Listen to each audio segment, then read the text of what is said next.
The credentials, the steady returns, the reputation that opens every door. The exact things that make you trust your financial advisor are what made tens of thousands of people hand Bernie Madoff everything they had right before he stole $65 billion of it. He was not a con man in an alley. For 30 years, he was the most trusted man on Wall Street, and that trust is exactly what he used to build the largest fraud in history. This is his case file. To understand the fraud, you have to understand the trust. Bernard Madoff did not sneak onto Wall Street.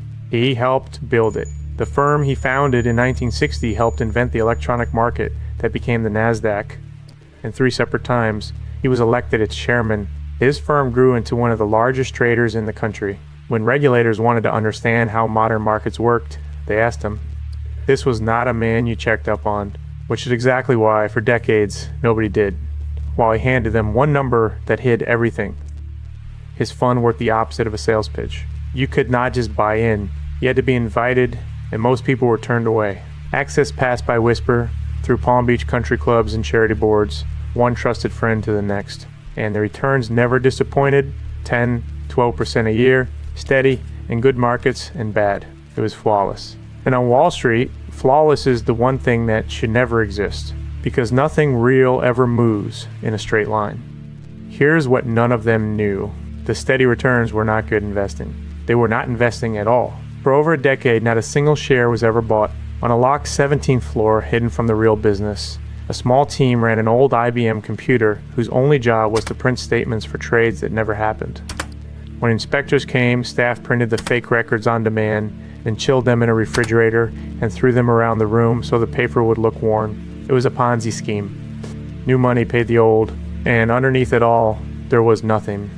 Which leaves one impossible question. For years, with tens of billions at stake, how did no one catch it? Someone tried. For 9 years. One person saw it. In 1999, an analyst named Harry Markopolos was asked to copy Madoff's returns.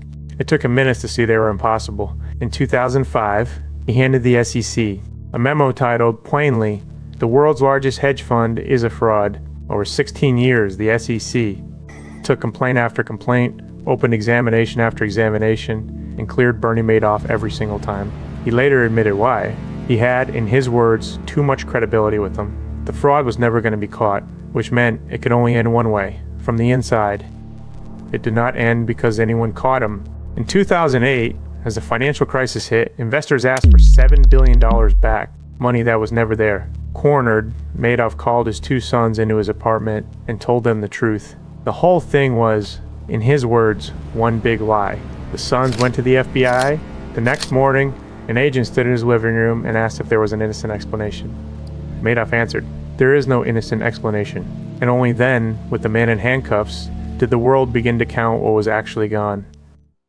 The scale was almost unimaginable. $65 billion on paper. 37,000 victims in 136 countries. Charities that had trusted him closed their doors overnight. He pleaded guilty to 11 felonies.